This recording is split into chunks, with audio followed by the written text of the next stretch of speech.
Morning, Jason. As you can imagine, a lot of reaction on this. I think so many of us can relate to being a teenager and going to the mall with your friends. You add a parent and it sort of takes the fun out of it. But they're doing here at Towson Town Center what so many malls have done across the country, and that is having a stricter curfew over the holidays. So here's how it all lays out, because they have had a curfew in the past. The mall's curfew is Friday and Saturday after 5, but now the hours and days have been extended. Anyone under the age of 17 must be with a parent or an adult over the age of 21. It's temporary.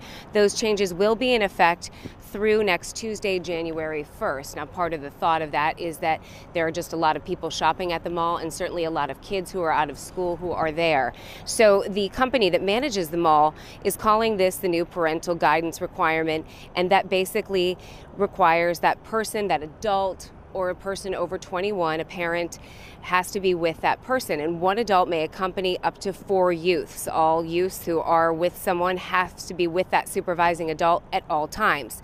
Problem is, a lot of the people who spend money at the malls are teenagers. So you can understand the conundrum. When we talk to a lot of shoppers, they say they understand the policy, they support it, but it is a difficult issue to solve.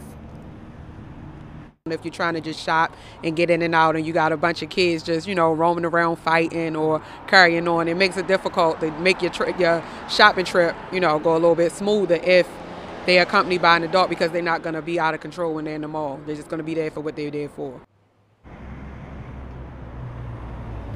Now, management at Towson Town Center says they do this because they want everyone to have an enjoyable shopping experience. Again, it is a temporary ban, but they do also say that security here at the mall can basically ask for ID and make sure that you are within the requirements that they have set until next week. And if you don't have that identification to prove it, then you can be asked to leave.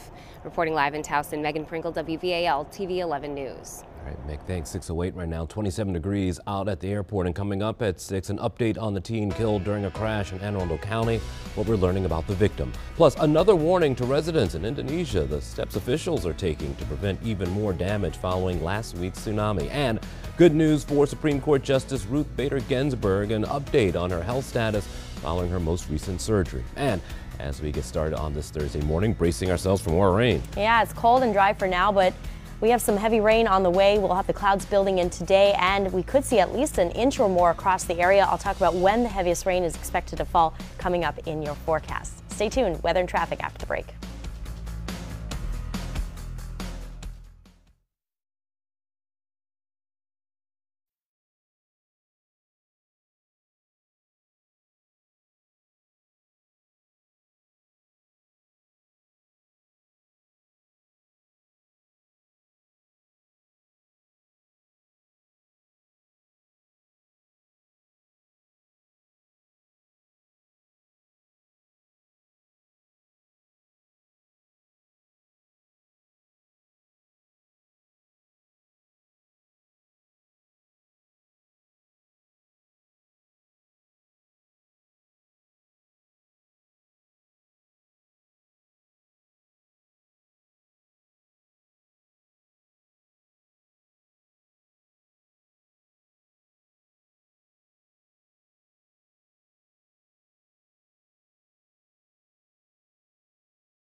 Good Friday Eve morning, Thursday, if you'd like to go with that. At 6:11 this morning on this holiday week, we're taking a live look at the southwest corner of the Beltway at Wilkins Avenue.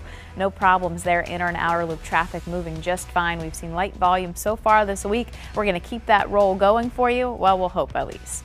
Things look good if you're just about to head out on the area commute. All around the area, we're seeing green on the maps. That's a good indication. We have one issue to talk about, so we're going to push you into the city. There's a report of a water main break, so you'll want to watch out in this area. Reported at Greenmont Avenue right at 33rd Street, so one spot of trouble. Other than that, light and volume all around the commute as we take a live look at traffic cameras this morning. You're basically good to go. 795 checking in just fine as you head from Reisterstown down to the Beltway northbound. Hardly a car moving in that direction. 95 just in the north and east ahead of the Beltway. No problems coming down from Cecil County or going north. Looking good. And here's a check-in the Annapolis area. 50 at 97. No lane closures reported on the Bay Bridge. 50 moving fine. 97 also looks good. Now let's check in on the forecast with Ava. And Lacey, we'll enjoy another day of dry weather, but rain showing up on the radar. This is what's coming our way through the day tomorrow, even late tonight. Some of these first showers.